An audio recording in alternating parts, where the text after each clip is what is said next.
অসমৰ অজস্ৰ সংখ্যালঘু মুছলমানৰ ওপৰত যি নিৰ্যাতন চলিছে,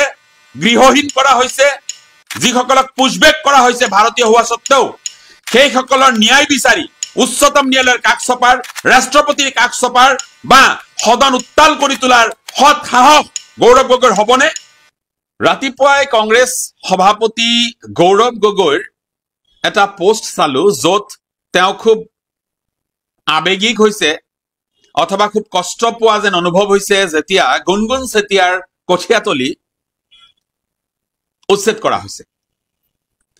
গুণগুণ চেতিয়াৰ কঠীয়াতলি উচ্ছেদ কৰাৰ পিছ মুহূৰ্ততে তাৎক্ষণিক প্ৰতিক্ৰিয়া প্ৰকাশ কৰি প্ৰদেশ কংগ্ৰেছৰ সভাপতি গৌৰৱ গগৈয়ে ইয়াক নিন্দা কৰিছে, লগতে কৈছে যে জনজাতীয় আৰু খিলঞ্জীয়া মানুহৰ ভূমি এনেদৰে উচ্ছেদ কৰি চৰকাৰে পুঁজিপতি বনিয়া গোষ্ঠীক গতাবলৈ ষড়যন্ত্ৰ কৰিছে। তাকে লৈ তেওঁ প্ৰতিবাদ কৰিছে বা তেওঁৰ যিটো প্ৰতিবাদ সেয়া তেওঁ ব্যক্ত কৰিছে। একেখিনি সময়তে মই গৌৰৱ গগৈ মহাশয়ক প্ৰশ্ন কৰিব বিচাৰিছো, মহাশয়, যিদিনাখন গোৱালপাৰাৰ হাছিলা বিলকে ধৰি অসমৰ বিভিন্ন অঞ্চলৰ সংখ্যালঘু বসতি প্ৰধান, মুছলমান বসতি প্ৰধান, মিয়া বসতি প্ৰধান অঞ্চলসমূহত চৰকাৰৰ বুলডজাৰ চলিছিল, সেই সময়ত আপোনাৰ বেয়া লগা নাছিল নে? আপুনিতো কোনো প্ৰতিক্ৰিয়া প্ৰকাশ কৰা দেখা নাপালো। এনেদৰে ফেচবুক অথবা টুইটাৰত পোষ্ট ফলা নেদেখিলো আপোনাক। কাৰণটো কি জনাব নেকি? আৰু এটা কথা মই আপোনাৰ পৰা জানিব বিচাৰিছো, এই যে জনজাতীয় বুলি যিসকলক আপুনি কৈছে সেয়া আমি বুজিছো, কিন্তু খিলঞ্জীয়া বুলি আপুনি কাক বুজাব বিচাৰিছে? কেৱল সেই ধৰ্মীয় চিনাকিৰে যিসকল হিন্দু সেইসকল খিলঞ্জীয়া, আৰু যিসকল মুছলমানৰ পকা ধান পৰ্যন্ত উচ্ছেদ কৰা হল, ঘৰ বাৰী উচ্ছেদ কৰা হল, ভাঙি দিয়া হল সপোনৰ ঘৰখন,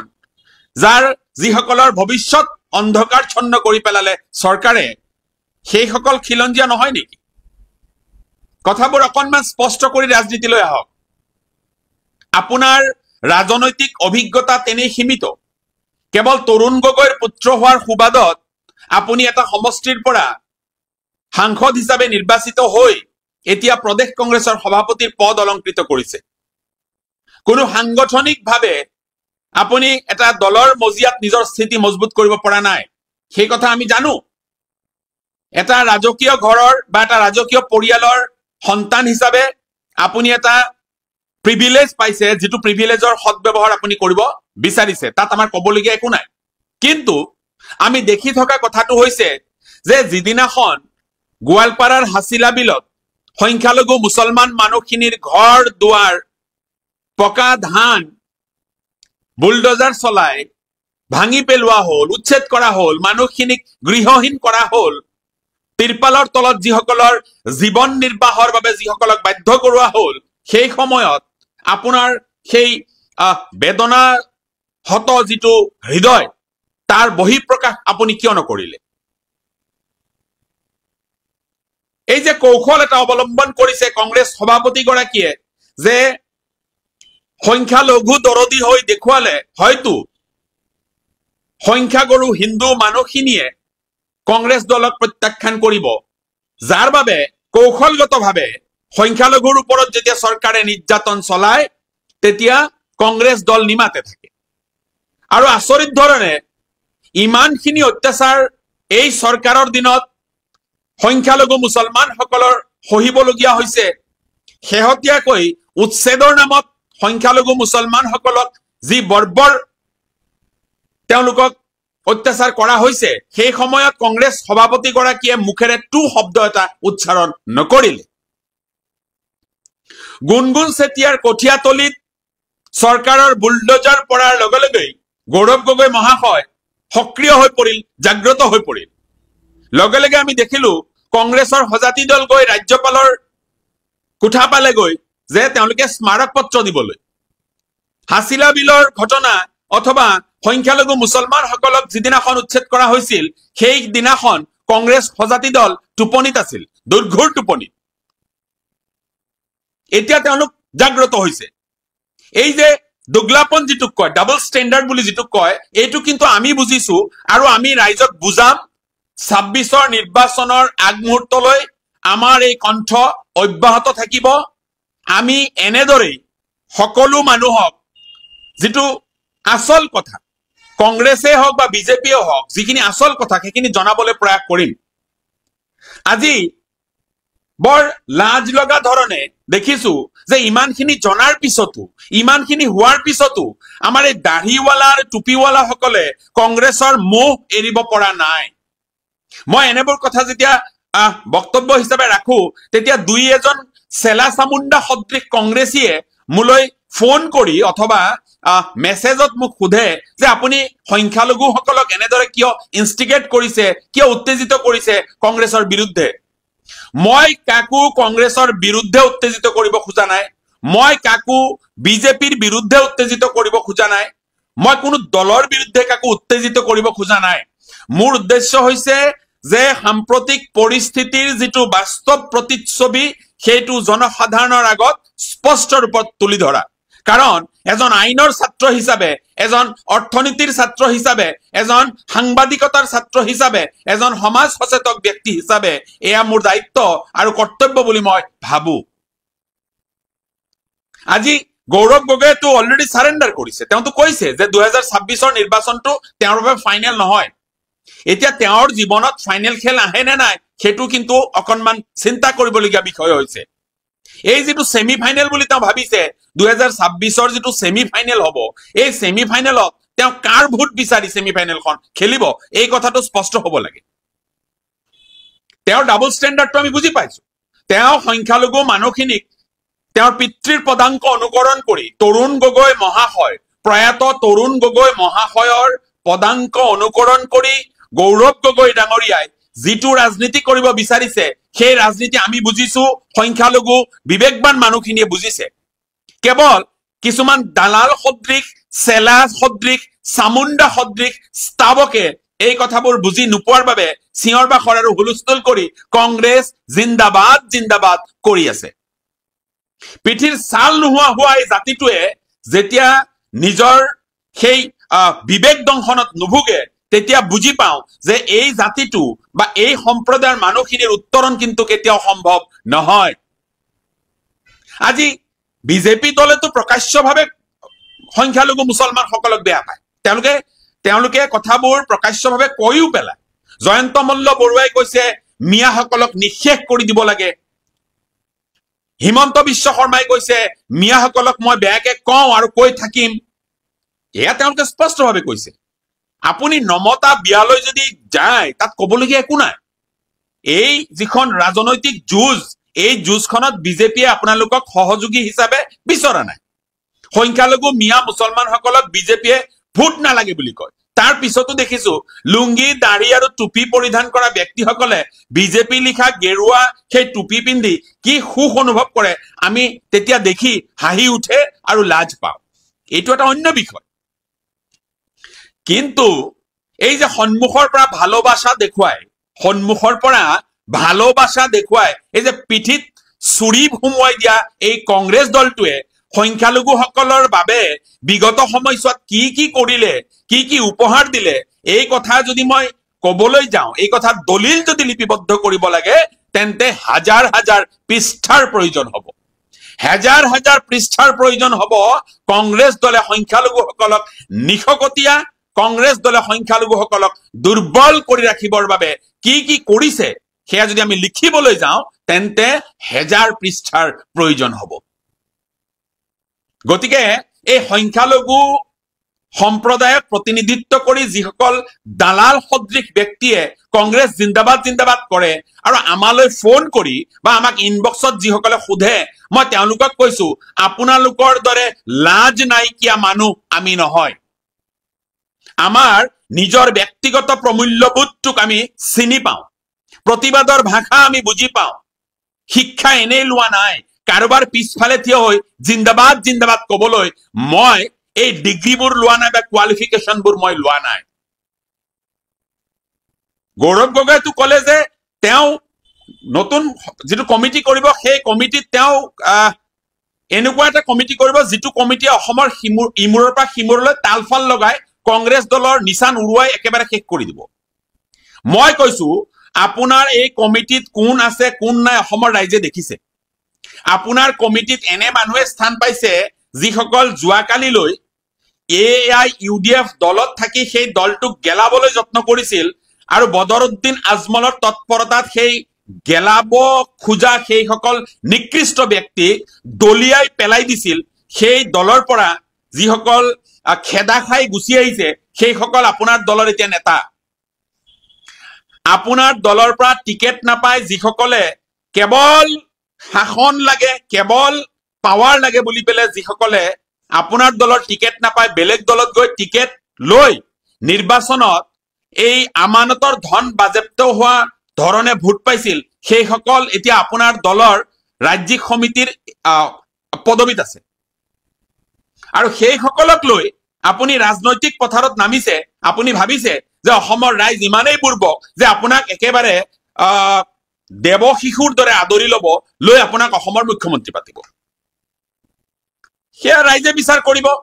কিন্তু মই কৈছো সংখ্যালঘু মুছলমান মানুহৰ বাবে কংগ্ৰেছ কোনোদিনেই এটা হিতকাৰী দল হিচাপে নিজকে প্ৰতিষ্ঠা কৰিব পৰা নাই। আজিও কংগ্ৰেছ দল সংখ্যালঘুৰ বাবে ভয়ংকৰ। এই যে ডাবল ষ্টেণ্ডাৰ্ড গেমটো সংখ্যালঘুসকলে যদি নুবুজে তেন্তে এই কথা বুজাবলৈ কাৰো শক্তি নাই। যিদিনাখন ধুবুৰীৰ ৰাইজে এজন অপদাৰ্থ এজন দালালক নিৰ্বাচিত কৰি পঠিয়াইছে সিদিনাখনেই এই অসমৰ সংখ্যালঘুসকলে নিজৰ অস্তিত্ব বিলীন কৰি দিয়াৰ বাবে যিটো কফিন বনাইছিল সেই কফিনত শেষৰটো গজাল মাৰিছে।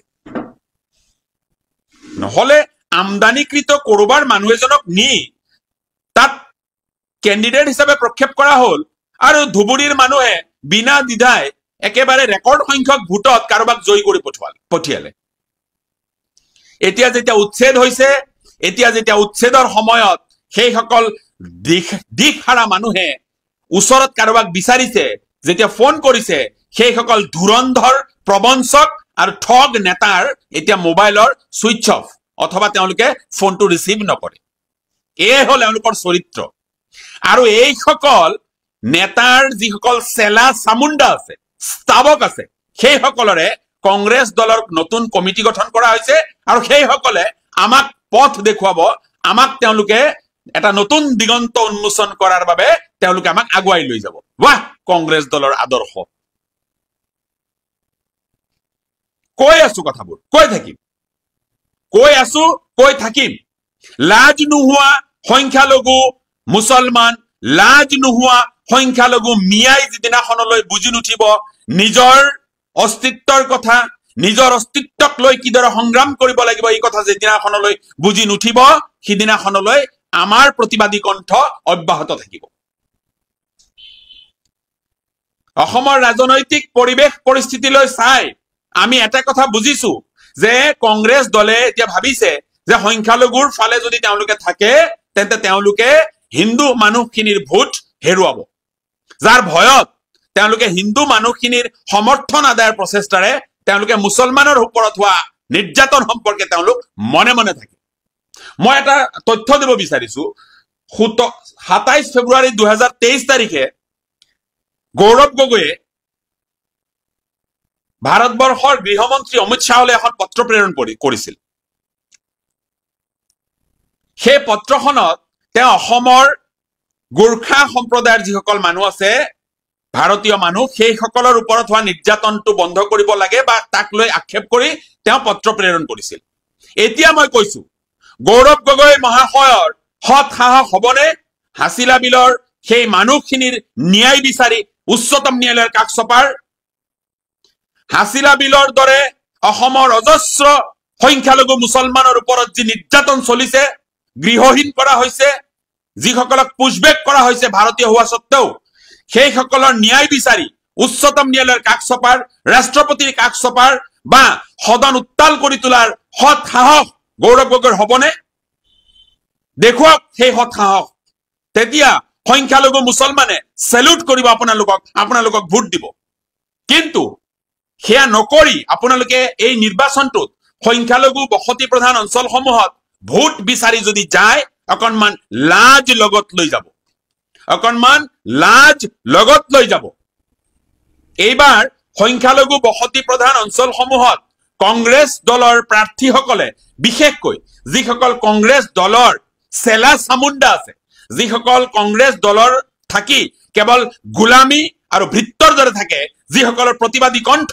সেই দলৰ মজিয়াত স্পষ্টভাৱে তেওঁলোকে কথা ক'ব নোৱাৰে সেইসকলে টিকট লৈ যেতিয়া সংখ্যালঘু বসতি প্ৰধান অঞ্চলসমূহত ভোট বিচাৰি আহিব তেতিয়া তেওঁলোক জবাবদিহি হ'ব তেওঁলোকক প্ৰশ্ন কৰা হ'ব আৰু সেই প্ৰশ্নৰ উচিত উত্তৰ তেওঁলোকে দিব লাগিব আমি অসমত এটা আন্দোলন বিচাৰিছো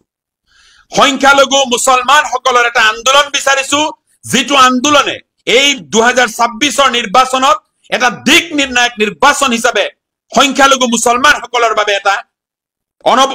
অনন্য নিৰ্বাচন যাতে হয় এই কথাটো সংখ্যালঘু সকলে মনত ৰাখিব লাগিব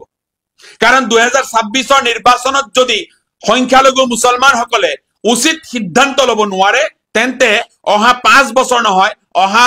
50 বছৰলৈ সংখ্যালঘু সকল এনেদৰে নিৰ্যাতিত হৈ থাকিব লাগিব এটা কথা মই মন কৰিছো মই কৈছো আপোনালোকেও চাব কংগ্ৰেছ দল শাসনত থাকিলেও সংখ্যালঘু সকল নিৰ্যাতিত হয় আৰু কংগ্ৰেছ দল বিৰোধী শাসনত বহিলেও সংখ্যালঘু সকল নিৰ্যাতিত হৈ থাকে এইটোৱে হল কংগ্ৰেছ দলৰ কাৰিশ্মা কংগ্ৰেছ দলৰ মহাত্ম যে এই দলটো শাসনত থাকিলেও সংখ্যালঘু সকল নিৰাপত্তাহীনতাত থাকে নিৰ্যাতিত হৈ থাকে আৰু এই দলটো বিৰোধী শাসনত বহিলেও সেয়াও কিন্তু সংখ্যালঘু সকলৰ বাবে অভিশাপ স্বৰূপ কেইটামান কাৰণ আছে ইয়াৰ তাৰে কেইটামান স্পষ্ট কথা হল যে যিসকল কংগ্ৰেছ দলত সংখ্যালঘু জনসাধাৰণক প্ৰতিনিধিত্ব কৰি সংখ্যালঘু সম্প্ৰদায়ৰ মানুহ আছে এই সকলে কেৱল কংগ্ৰেছ দলৰ গোলামী কৰি ভাল পায় কংগ্ৰেছ দলটোত তেওঁলোকে ভৃত্তৰ দৰে থাকি তেওঁলোকে ভাল পায় এছামটো আছে টিকট বিক্ৰী কৰি তেওঁলোকে জীৱিকা নিৰ্বাহ কৰে এনেকুৱা ব্যক্তিও কিন্তু কংগ্ৰেছ দলত আছে গতিকে কথাবোৰ স্পষ্টকৈ কৈছো আৰু এয়া আমাৰ এটা পৰ্যালোচনা আৰু আমি দেখিছো বাবে আমি কথাবোৰ আপোনালোকৰ আগত দাঙি ধৰিছো উচ্ছেদৰ বিৰুদ্ধে হি মুছলমানৰ ওপৰতে হওক বা হিন্দুৰ ওপৰতে হওক উচ্ছেদে আৰু এই উচ্ছেদ বন্ধ হ'ব লাগে আৰু এই উচ্ছেদ বন্ধ কৰিবৰ বাবে এই উচ্ছেদ বন্ধ হ'বৰ বাবে অমানৱীয় এই উচ্ছেদৰ বিৰুদ্ধে উচ্চতম ন্যায়ালয়ৰ কাষ চাপিবলৈ আমি বদ্ধপৰিকৰ যদি আপোনালোকে সহযোগ কৰে আমি এই ক্ষেত্ৰত আগুৱাই যাম অসমৰ জনতাৰ স্বাৰ্থত কেৱল মুছলমান বা কেৱল হিন্দু বুলি নহয় অসমৰ জনতাৰ স্বাৰ্থত এই গোটেই বিষয়টো অতি সোনকালে সুপ্ৰিম কোৰ্টৰ দৃষ্টিগোচৰ কৰোৱা হ'ব আপোনালোকৰ সহায় আৰু সহযোগিতা বিচাৰিছো